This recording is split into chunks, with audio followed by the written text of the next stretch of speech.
Hi guys, welcome to this upload. I'm just chilling here on my bed. Well, mattress speaking, it's just a mattress on the floor. Hey, I moved into a new house in February, so shush. And it's comfortable. So, one thing is I want to actually say to every one of you guys is that thank you ever so much for the 33 of you who've hit that subscribe button. It's great to see new people come along to watch my content. I can't thank you enough. God, I sound like so generic when I say that. But seriously, I literally can't thank you enough. The reason why I'm on my bed is because I can't be asked to move out of fucking bed just yet. It's Sunday. And you think how tired I feel after a pay-per-view. Well, PLE nowadays. We've still got another night to go tonight. But I just want to say to you guys is to say I slept mostly yesterday because I was bloody bored. But I got up, did my thumbnail ready for Forbidden Door weekend, which obviously you'd see on my vlog channel when that vlog goes out. But I literally thought, fair enough. I give benefit of the doubt of SummerSlam or some up. I nearly forgot it was 11 o'clock UK time or British Standard Time where it all starts. I thought it was like 12 or 1 o'clock. I was thinking 11 o'clock was actually the pre-show. So I thought, okay, I'll give them the benefit of the doubt. I'll watch the product. Watched the product. Did not deliver for me at all. It's one of the most boringest fucking shows that I've seen. Now, that's an overstatement saying I'm bored. There was some aspects I didn't mind. But how far has main event Jey Uso and Roman Reigns fallen down to open up the show where you actually had the crowd pumping sound saying this is awesome? It's not awesome. It was a crap tag team match. I wasn't that too invested into it, you know? And I felt bad for the people that are actually involved. And that's me being honest with you. And I can tell you that much for free. And the whole fucking card, for me, last night was a bit of a joke. Obviously, yeah, fair enough, we opened up the card with main event Jey Uso versus Roman Reigns versus Braun Breaker and I forgot his name, I do apologise, with Paul Heyman. That's not adding anything to the fucking story. You know, they could have easily had someone like Bronson Reed take the victory. I just said his name, fucking hell. Sorry. You could have had someone like him take the victory or someone like Braun Breaker. So that's what I mean. It just fucking hell. It just proves that WWE do not. Trips does not have any faith. Triple H does not have any faith into his young talent. If he can't let the young talent win over the likes of Roman Reigns and main event Jey Uso, it's not going to harm anything because it's a tag team match, a throwaway match to open up the card. Don't get me wrong, there were some sick bumps. Don't get me wrong, but that was it. You know, it had this. It annoyed me that match. That okay, you've done that. Then comes to the most predictable match. But don't get me wrong, it was a good females match. Absolutely fantastic women's match. You had Charlotte Flair, Alexa Bliss versus Raquel Rodriguez and what's her name? Perez. Roxanne Perez. It was actually a decent match, don't get me wrong, but it was so predictable.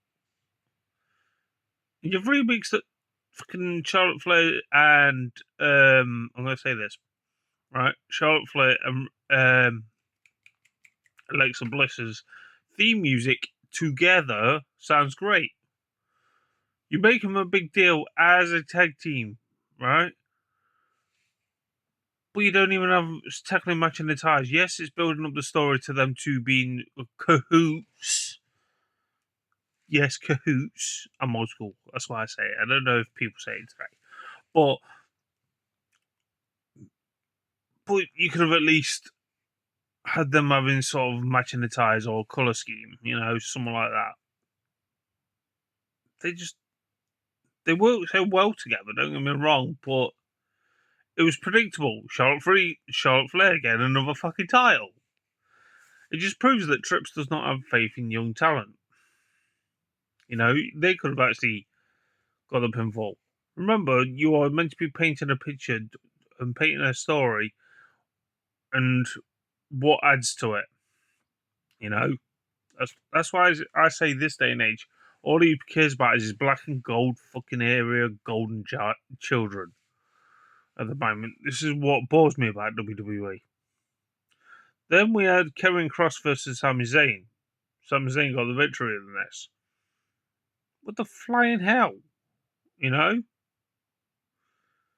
Only Kevin Cross is the only wrestler that I know for a long period of time has put himself over just on social media alone. Obviously, Zack Ryder did that back in the day, but he's got a decent fan base, and yet we don't know what's happening with him because his contract's nearly up or something like that. But that match, it felt like, how to put it, no effort in it whatsoever. You can tell something's up because if they're not putting a clinic of a match on, that you can say he's not saying, I'm not after 5 stars before anyone jumps to that conclusion. But it annoys the hell out of me. You do something like that. Sami Zayn get the victory. Why is that adding to Kevin Cross's character? It should. Oh. And I thought Kevin Cross was one of Triple H's love children. One of his favourites or whatever you want to class it as. Then after that match, we had Jade Cargill versus Tiffany Stratton. I thought that was actually a good match.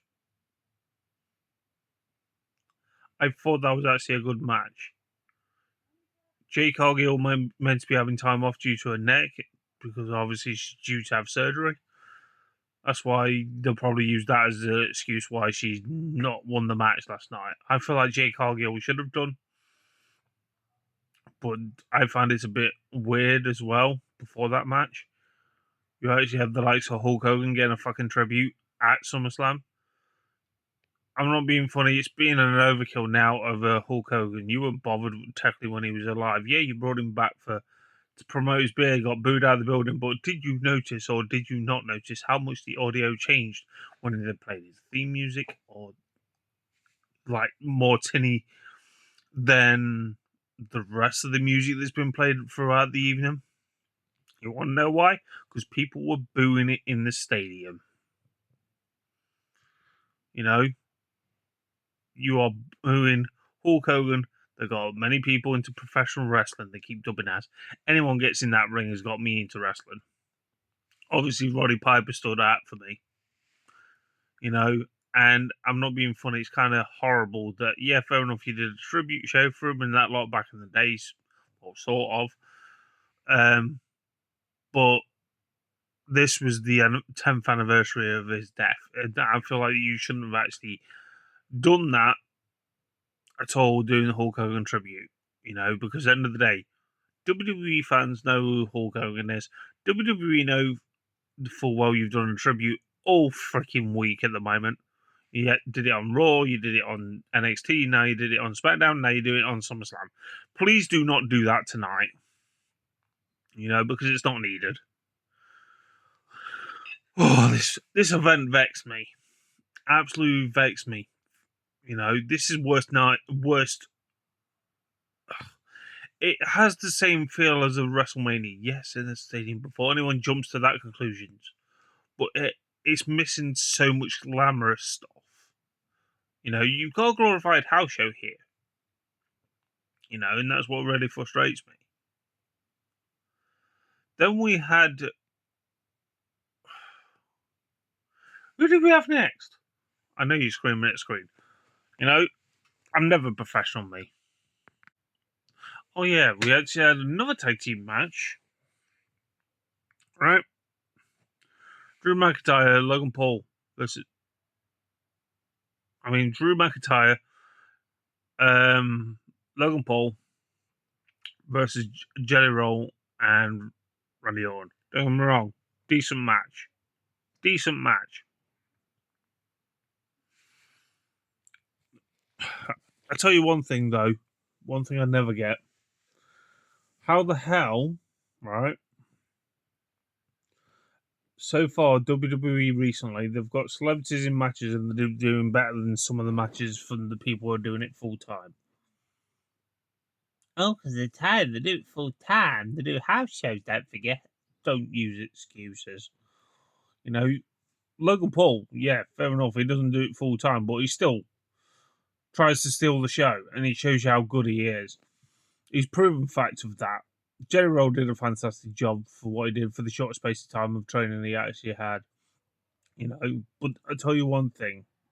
I'm not saying this in a bad light because it could be easily forgotten, but it'll be brought up countless times over when they show highlights on Raw.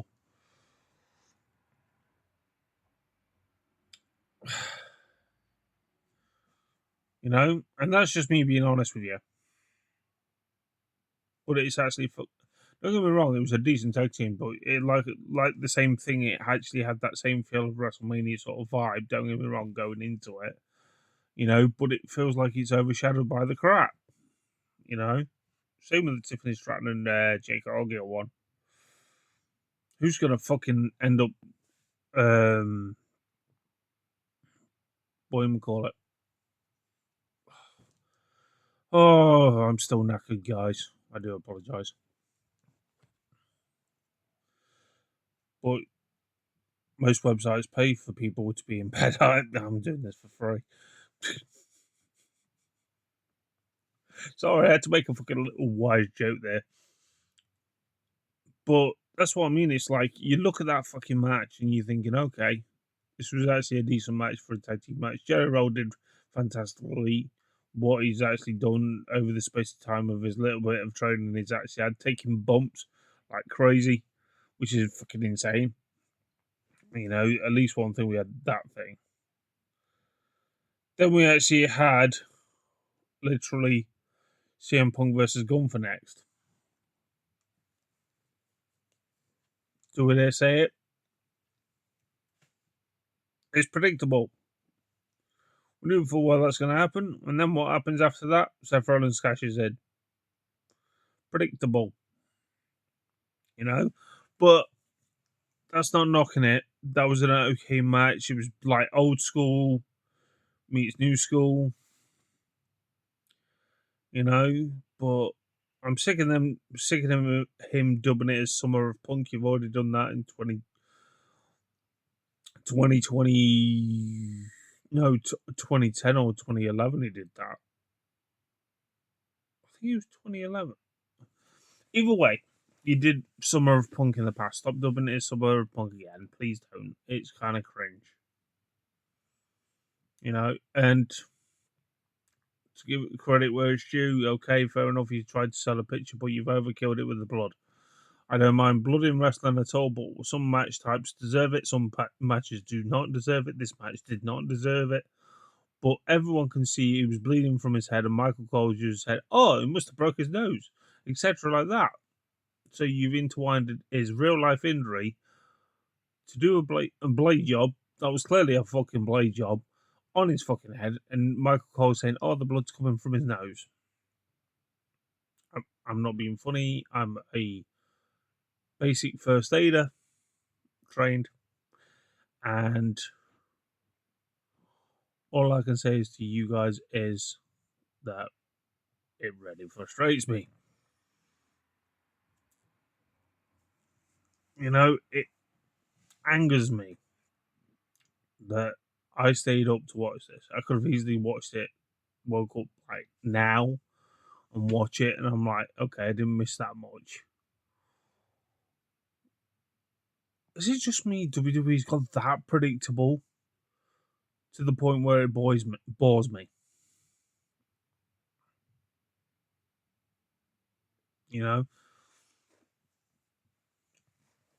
don't get me wrong, I scroll YouTube videos, I scroll a TikTok and that lot.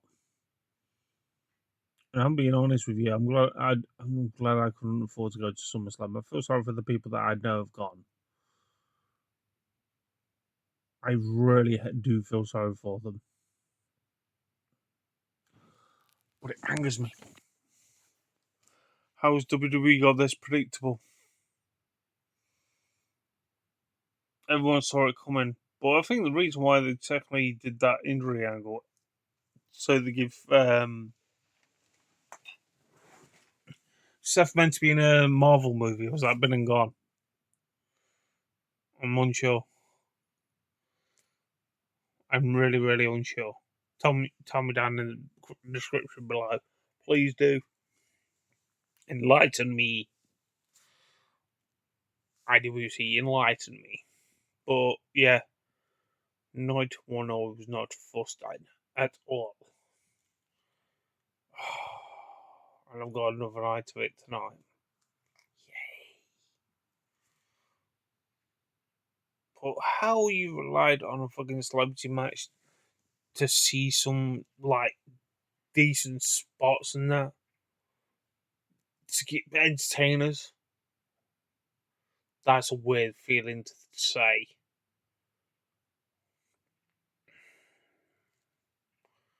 I don't know. WWE at the moment has lost its spark. That's just me being honest. And that's being me saying it in a kind way. But it just angers me. It really does, guys. I don't know why it angers me. But is it because I'm thinking, okay, this is a big company. They should be doing a lot better than they are doing. I don't know. I really don't know. If you stuck around this long, thank you. Like I just said again already, 33 of you have hit that subscribe button. Unbelievable. But anyway, guys, I'm off. Also, as well, before I do say it, I've got a pounding headache from Cardi B last night as well. Keep in mind, I watched it.